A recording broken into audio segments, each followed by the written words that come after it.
அனைவருக்கும் வணக்கம். குலதெய்வம் அப்படின்னு சொன்னாலே ஐயனாரு, முனீஸ்வரன், வீரன், பெண் தெய்வங்களான பத்திரகாளி, இசக்கி இவங்கதான் நம்ம ஞாபகத்துக்கு வருவாங்க.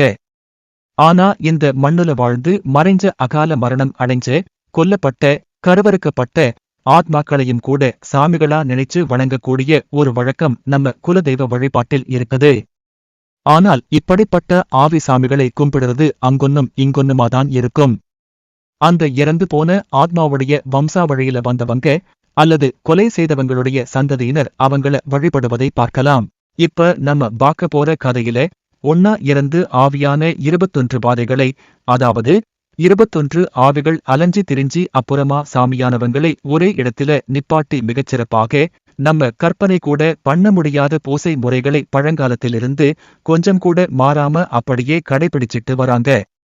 21 சாமிகள் ஒரே இடத்தில் இருக்காங்களே, அப்படியென்றால் அது அவ்வளவு பெரிய கோயிலா இருக்கும் அப்படின்னு நினைச்சோம்னா அதுதான் இல்லை.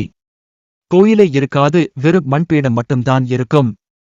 கோபுரங்கள் இருக்காது, கலசங்கள் இருக்காது, ஐயர் இருக்க மாட்டாரு, மாற்றுமொழி மந்திரங்களும் இருக்காது.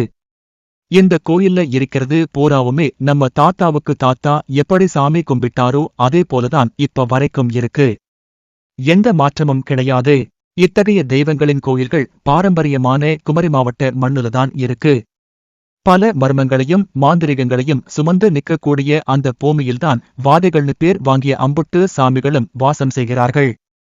இப்படி கூட்டமா இம்புட்டு பேர் இறந்து போய் பிறகு சாமியா வந்து சேர்ந்திருக்காங்களே, இவங்களுக்கு பின்னால என்ன கதை இருக்கு? இவங்களோட பூர்வீகம் என்ன? இவங்க எப்படி இறந்தாங்க? யாரு இவங்களுக்கு என்ன கெடுதல் பண்ணாங்க?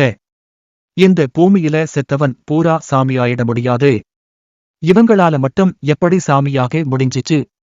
இவைகளை விலாவரியா இந்த வீடியோல பார்க்கலாம். இந்த 21 பேரோட கதை ரொம்ப சாதாரணமான ஒரு கதை, நம்ம ஊரு கதைதான். மதுரையை பாண்டிய மன்னன் ஆட்சி பண்ணிட்டு வந்தான். அவனுக்கு சொந்தமான அரசாங்க நிலத்தில் மா, பலா, வாழை எல்லாம் பயிர் செய்வதற்கு ஆசைப்பட்டான். இதனால் வாழைத் தோட்டத்துக்குன்னு தனியா 21 காவலர்களை நியமித்தான். அவங்களும் வாழையை பயிரிட்டாங்க. ஆனால் அறுவடை வரதுக்கு முன்னாடி ராசாவுக்கு தெரியவா போகுதுன்னு நினைச்சு சில வாழைக் குலைகளை வெட்டி வித்து தின்னுட்டாங்க.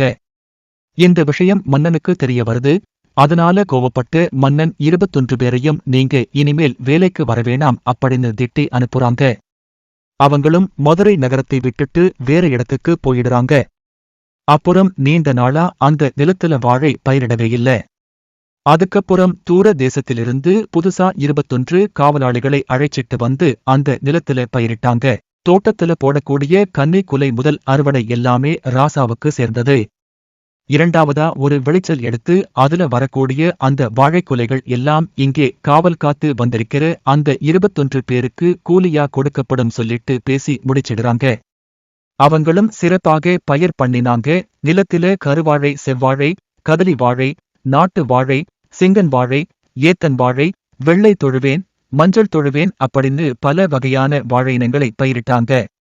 வாழைய வச்ச பிறகு அந்த 21 பேரும் அதற்கு தண்ணீர் பாய்ச்சி காவல் காத்துட்டு இருந்தாங்க. ஊரை விட்டு துரத்தப்பட்ட பழைய காவலாளிகள் மதுரைக்கு வந்தனர். நிலத்தில் மிகச்சிறப்பாக வாழை பயிரிடப்பட்டுள்ளதை பார்த்து பொறாமைப்பட்டனர். புதிதாக வந்தவர்கள் மன்னரிடம் பெயர் வாங்கிவிடக்கூடாது என்பதற்காக நைட்டோட நைட்டா வந்து 21 வாழைக்குலையை மட்டும் திருடிட்டு போயிடறாங்க. மன்னன் அடுத்த நாள் அறுவடைக்கு வர இந்த காவலுக்கு இருக்கிற 21 பேர்களுக்கும் திருட்டு போன விஷயமே தெரியாது. மன்னன் வந்து இந்த வாழை எல்லாம் பார்க்கிறான், 21 வாழை மட்டும் இல்ல.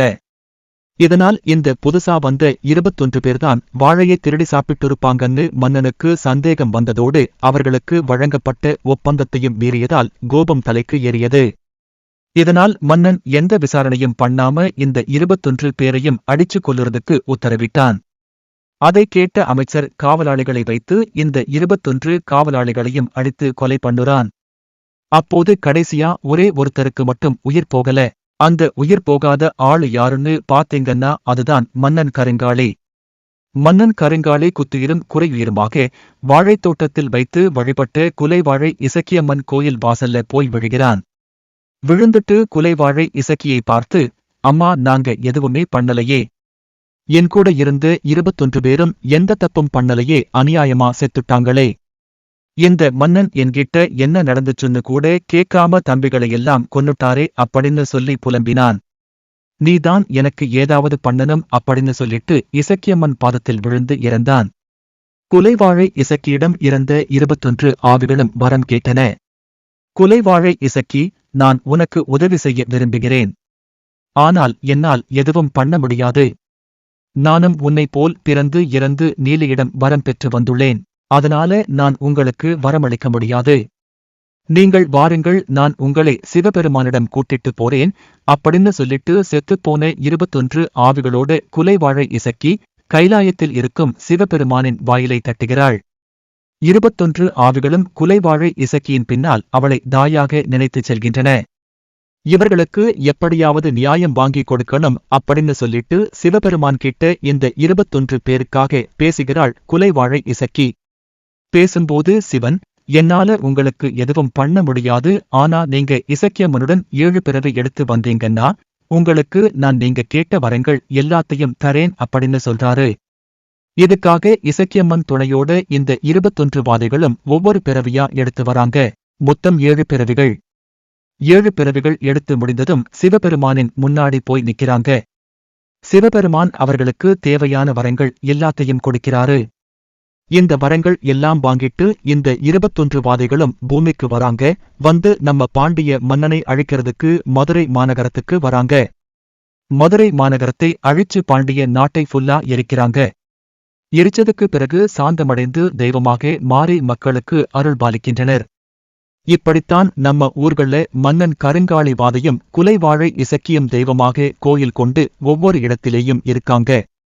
அவங்களதான் நம்ம வழிபட்டு வருகிறோம். இந்த மன்னன் கருங்காளி வாதை கோயில்களை கன்னியாகுமரி மாவட்டத்தில நிறைய இடத்தில பார்க்கலாம். மன்னன் கருங்காளி வாதையினை ராஜமன்னார் என்றும் மன்னர் ராஜா என்றும் வழிபடுகின்றமை காண முடிகிறது.